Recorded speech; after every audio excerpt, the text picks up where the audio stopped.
దేవుని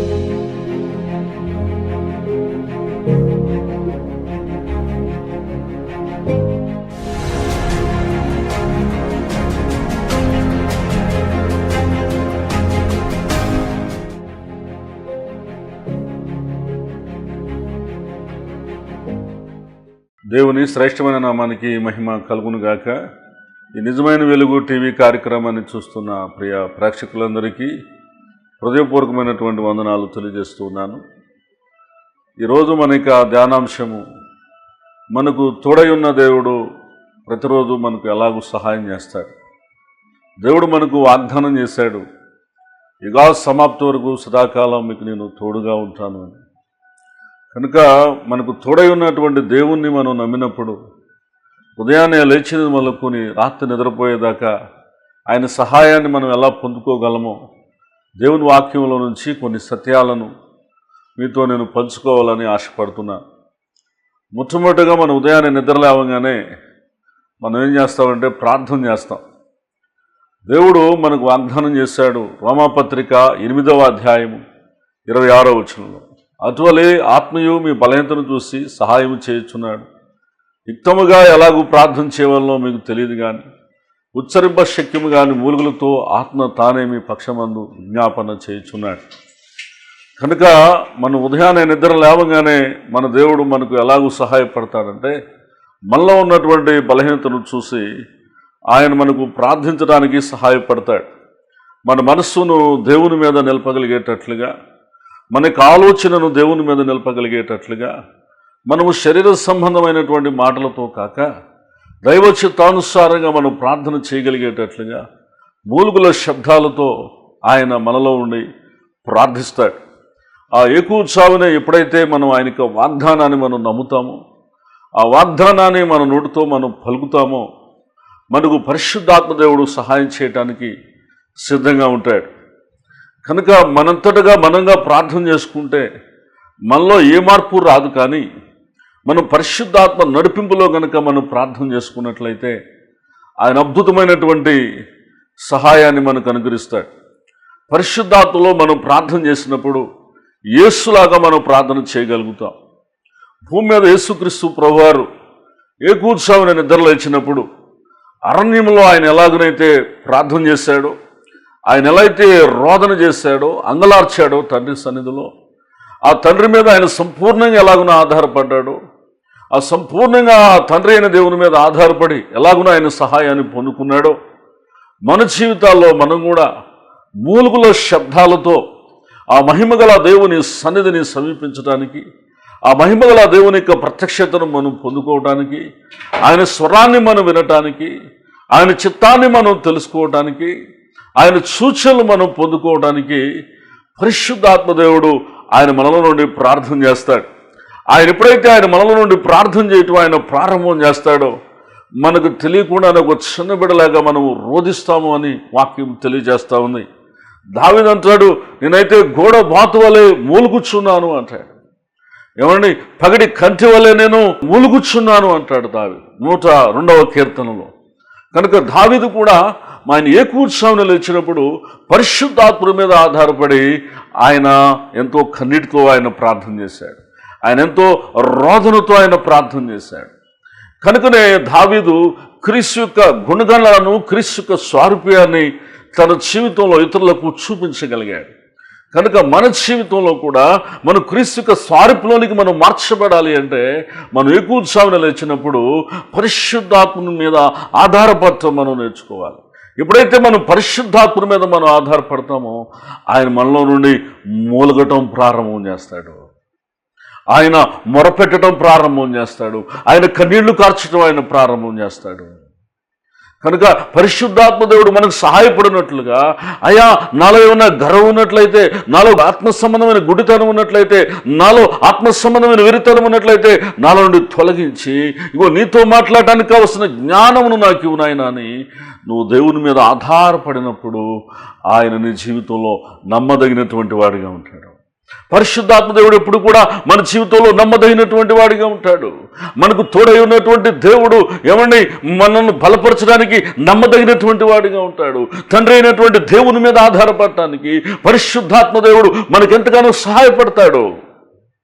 కాబట్టి నీకు సుబుద్ధి మీద ఆధారం చేసుకునకుండా, నీ సొంత జ్ఞానం మీద ఆధారం చేసుకునకుండా, నీ మనసులో పుట్టే ఆలోచనను ఆధారం చేసుకోకుండా నువ్వు ప్రార్థించేటప్పుడు పరిశుద్ధాత్మ మీద ఆధారపడటం నువ్వు నేర్చుకోవాలి.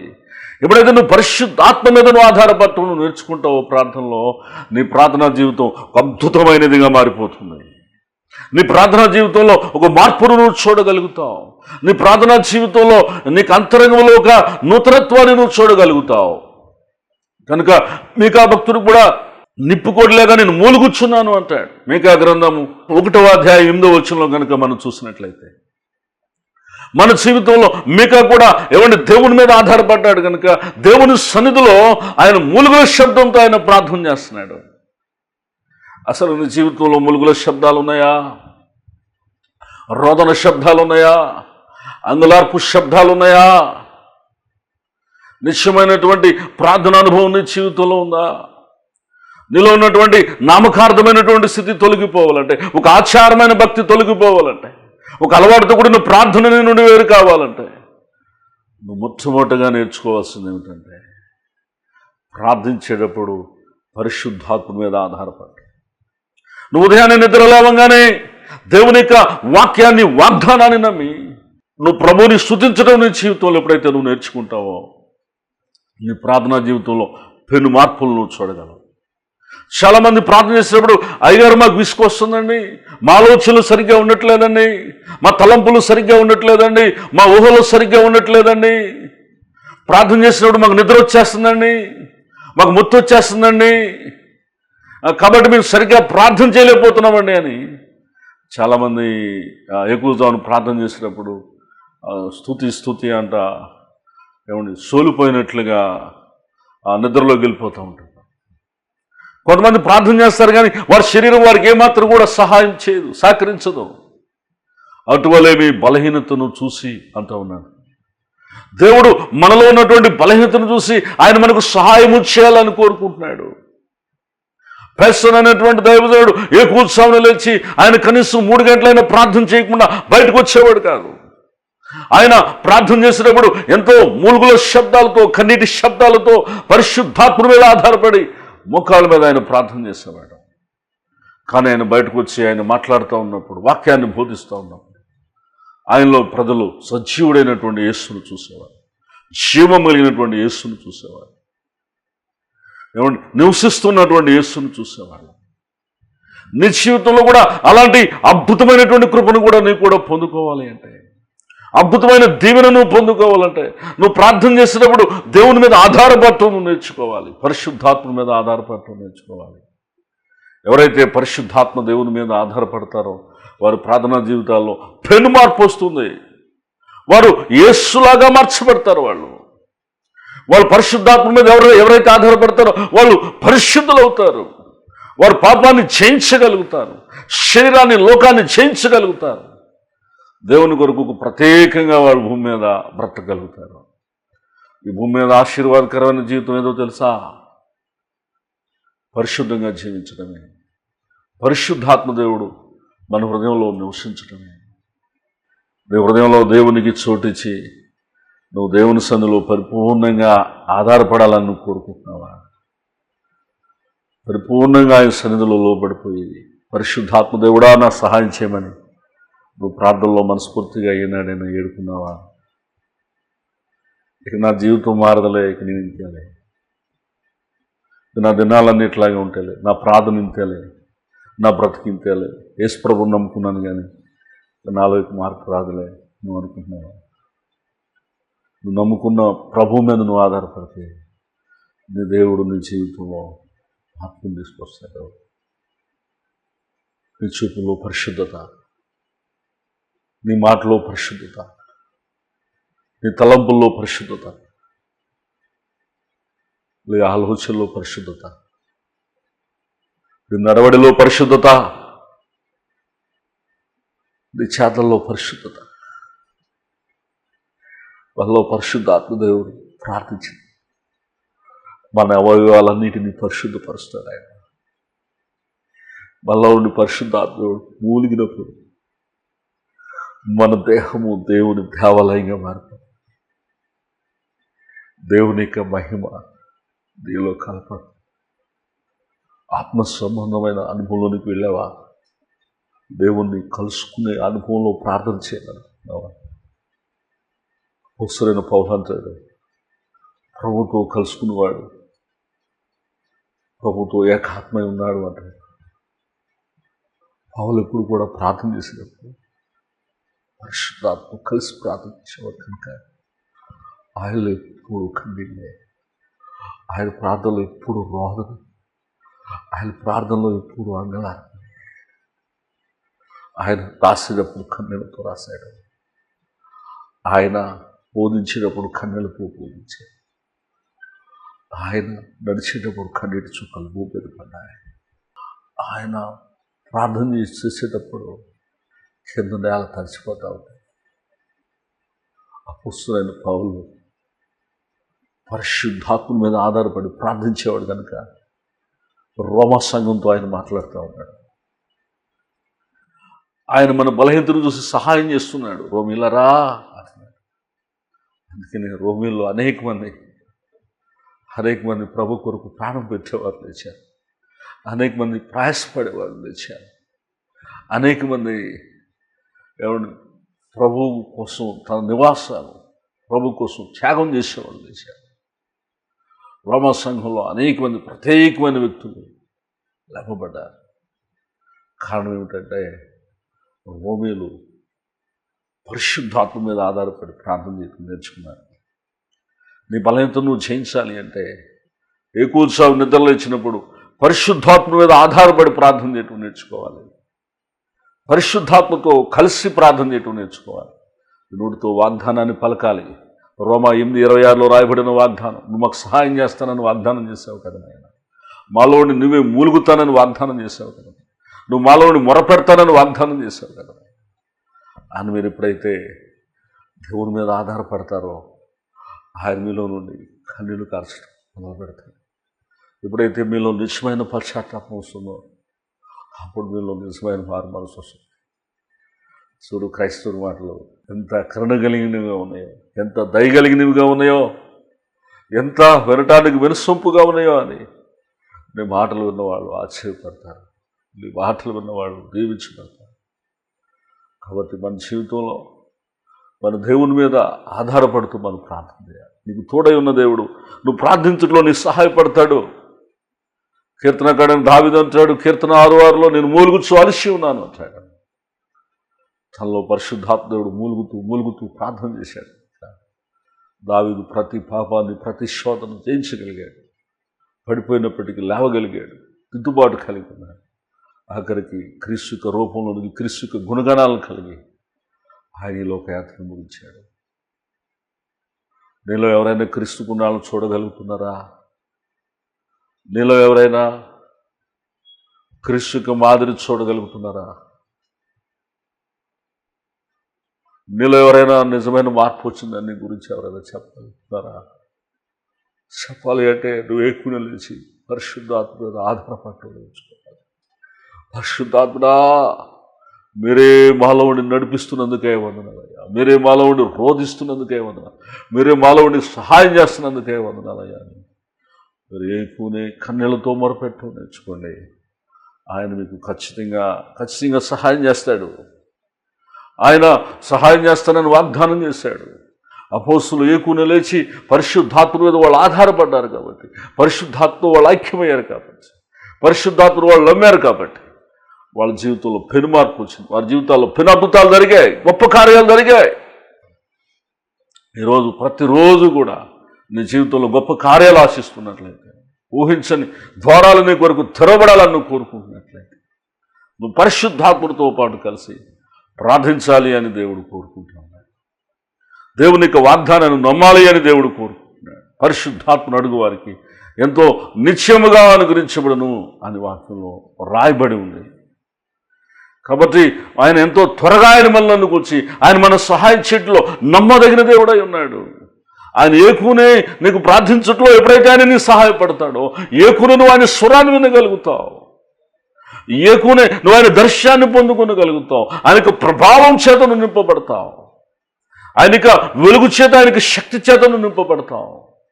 ఆయన నీకు ఆ దినమంతి కూడా తోడైనట్టు ఆయన నడిపించడం నువ్వు చూస్తావు, దినమంతి కూడా నిన్ను పరిశుద్ధంగా కాపాడబట్టడం నువ్వు చూస్తావు, నిన్ను నీతిమంతుడిగా నిలబెట్టడం నువ్వు చూస్తావు, నిన్ను నీతిమంతుడిగా నిన్ను పరిపూర్ణంగా చేయటం నువ్వు చూస్తావు. పరిశుద్ధాత్మ మీద నువ్వు ఆధారపడుతున్నావా? దేవుని నీకు తోడై ఉన్నా దేవుని నువ్వు నమ్ముకున్నావా? నా దేవుడు నాకు తోడై ఉన్న దేవుడు నన్ను కాపాడుతాడని విశ్వసిస్తూ నువ్వు ఆయన స్తుతిస్తూ ఉన్నావా? నాకు తోడై ఉన్న దేవుడు ప్రార్థించడానికి నా సహాయపడతాడని నువ్వు నమ్ముతున్నావా? లేదా నీ సొంత జ్ఞానం మీద నువ్వు ఆధారపడుతున్నావు, నీ సుబుద్ధి మీద నువ్వు ఆధారపడుతున్నావు, నీ సొంత ఆలోచన మీద నువ్వు ఆధారపడుతున్నావా? అట్లా నువ్వు ఆధారపడినట్లయితే నువ్వు నామకార్థమైన క్రైస్తవుడు అయిపోతావు. పాపాన్ని జయించలేవు, శరీరాన్ని జయించలేవు, చూపులు జయించలేవు, మాటలు జయించలేవు. నీ జీవితంలో నువ్వు జయించలేని వాడిగా ఓడిపోయిన వ్యక్తిగా నువ్వు కనపడుతూ ఉంటావు. నువ్వు జయశీలుడిగా ఈ లోకానికి నువ్వు కనబడాలి అంటే, పరిశుద్ధుడిగా ఈ లోకానికి నువ్వు కనబడాలి అంటే, దేవుని కొరకు ఏమన్నా ఒక ప్రత్యేకమైన వాడిగా నువ్వు కనబడాలి అంటే నువ్వు ఏకున లేచి ప్రార్థించుట్లో పరిశుద్ధాత్మ మీద ఆధారపడాలి. పరిశుద్ధాత్మ మీద నువ్వు ఆధారపడినప్పుడు నీ ప్రార్థనా జీవితాన్ని ఆయన నూతన పరుస్తాడు, నీ హృదయంలో ఆయన నూతన కార్యాన్ని ఆయన చేస్తాడు. నీకు తోడైన దేవుడు నీకు ఎలా సహాయపడతాడో నీకు తెలుసా? ఆయన నీకు ప్రార్థించుట్లో మొట్టమొదటిగా ఆయన నీకు సహాయపడతాడు.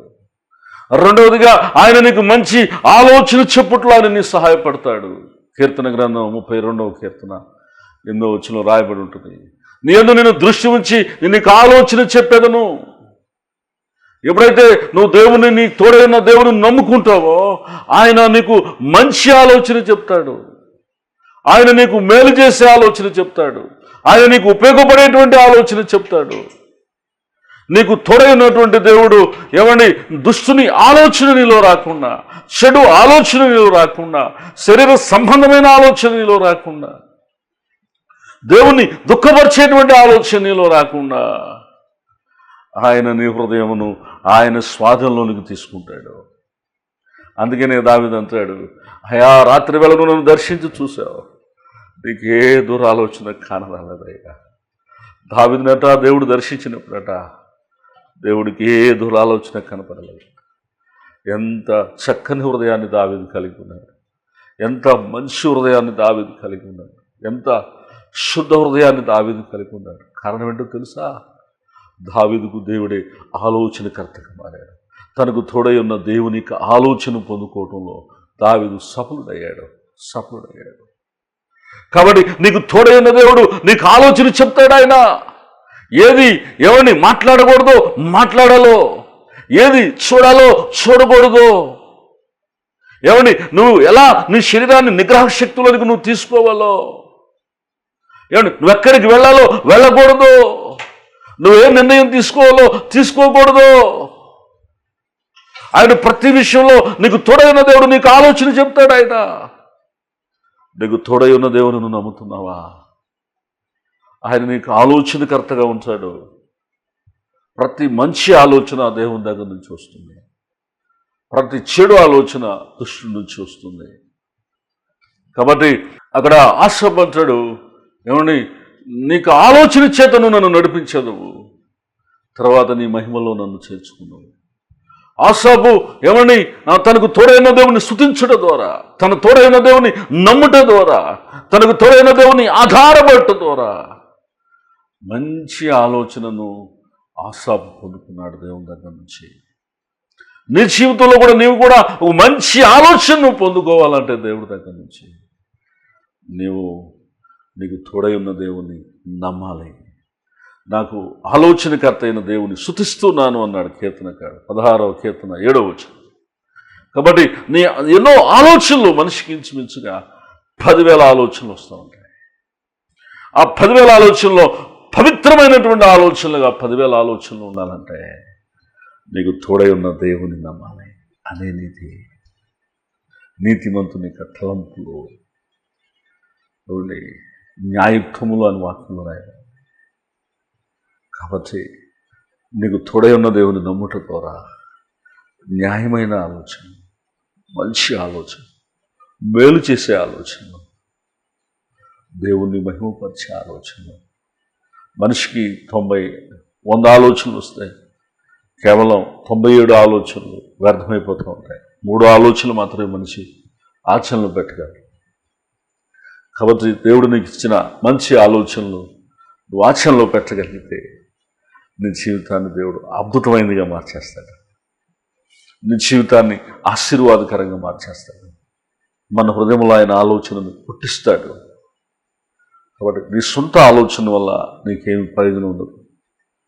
నరుని ఆలోచనలు వ్యర్థములని దేవునికి తెలుసు.